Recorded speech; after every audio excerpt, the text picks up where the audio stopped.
ಗೌರವ ಏನು ಗೌರವ ಹೇಳಿ ಕಳಿಸಿದ್ರೆ ನಾನೇ ಬತ್ತಿದ್ನಲ್ಲ. ಅದೆಲ್ಲ ಏನೂ ಇಲ್ಲ, ನಿಂತ ಒಸಿ ಮಾತಾಡಬೇಕಾಗಿತ್ತು, ಅದಕ್ಕೆ ಬಂದೆ. ಕೂತ್ಕ, ಮಜ್ಜಿಗೆ ತಕ್ಕ ಬತ್ತೀನಿ.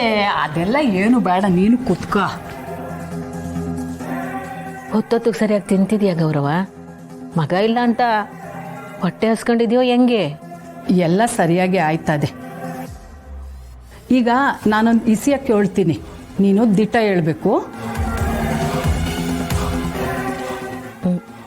ಏನು ಗೌರವ ಅದು? ನಿನ್ನ ಮಗಳು ಸಚಿನ್ ಅನ್ನೋ ಹುಡುಗನ್ನ ಪಿರುತಿ ಮಾಡ್ತಾವಳಂತೆ, ದಿಟನಾ?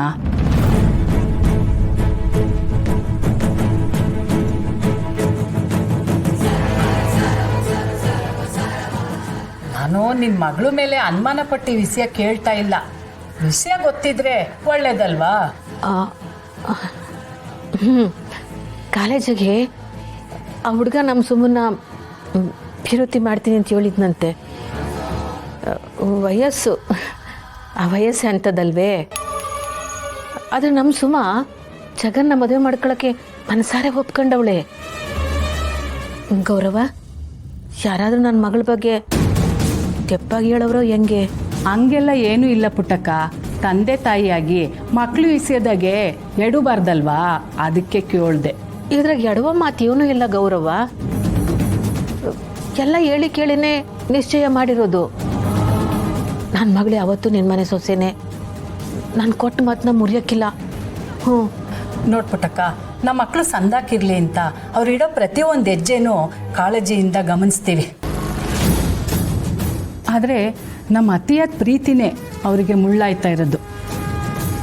ನಿನ್ನ ಮಗಳು ಮನಸ್ಸಿನಲ್ಲಿ ಪ್ರೀತಿನ ಇಟ್ಕೊಂಡು ನಿನಗೋಸ್ಕರ ತ್ಯಾಗ ಮಾಡ್ತಾವಳೆ. ಪ್ರೀತಿನ ಕಿತ್ಕೊಂಡು ಜೀವನ ಕಟ್ಕೊಳ್ಳೋದು ಒಳ್ಳೇದಲ್ಲ ಪುಟ್ಟಕ್ಕ. ಅವಳನ್ನ ಸಚಿನ್ ಜೊತೆನೆ ಮದುವೆ ಮಾಡಿಸು ಪುಟ್ಟಕ್ಕ.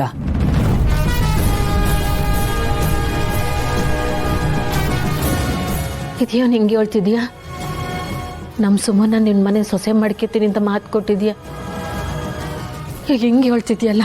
ನಮ್ಮ ಆಸೆಗಿಂತ ಮಕ್ಕಳು ಭವಿಷ್ಯ ದೊಡ್ಡದು ಪುಟ್ಟಕ್ಕ. ಮನ್ಸಿಲ್ದೆ ಜೋಡಿ ಮಾಡಿದ್ರೆ ನಾವು ಸಂದಕ್ಕಿರ್ತೀವಿ ಅಷ್ಟೇಯ, ಆದರೆ ಸುಮಾ ಜಗನ್ ಸಂದಕ್ಕಿರಲ್ಲ. ಮಕ್ಕಳು ಆಸೆ ಮುಂದೆ ನಮ್ದೇನು ದೊಡ್ಡದಲ್ಲ ಬಿಡು ಪುಟ್ಟಕ್ಕ. ನೀನು ಎಲ್ಲ ತಿಳಿದೋಳು, ನಿನಗೆ ಸ್ಯಾನೆ ಹೇಳೋ ಅವಶ್ಯಕತೆ ಇಲ್ಲ ಅನ್ಕತ್ತೀನಿ. ಇದು ಯಾಕೆ ಹಿಂಗೆಲ್ಲ ಮಾತಾಡ್ತಿದ್ಯಾ? ಯಾರೋ ಹೇಳಿದ್ದು ನಾನು ಕೇಳಿದ್ದು ತಲೆ ಕೆಡಿಸ್ಕೊಂಬಿಟ್ಟಿದ್ಯಾ? ಹಿಂಗೆಲ್ಲ ತಲೆ ಕೆಡಿಸ್ಕೊಂಡು ಆರೋಗ್ಯ ಹಾಳು ಮಾಡ್ಕೋಬೇಡ. ಈಗಾಗಲೇ ಕೆಟ್ಟೋಗಿರೋ ಆರೋಗ್ಯನ ಇನ್ನು ಯೋನ್ ಕೆಡ್ಸ್ಕೊಳ್ಳಿ ಪುಟ್ಟಕ್ಕ. ನಾನು ಸ್ಯಾನೆ ದಿನ ಬದುಕಕ್ಕಿಲ್ಲ ಅಂತ ನನಗೆ ಗೊತ್ತು.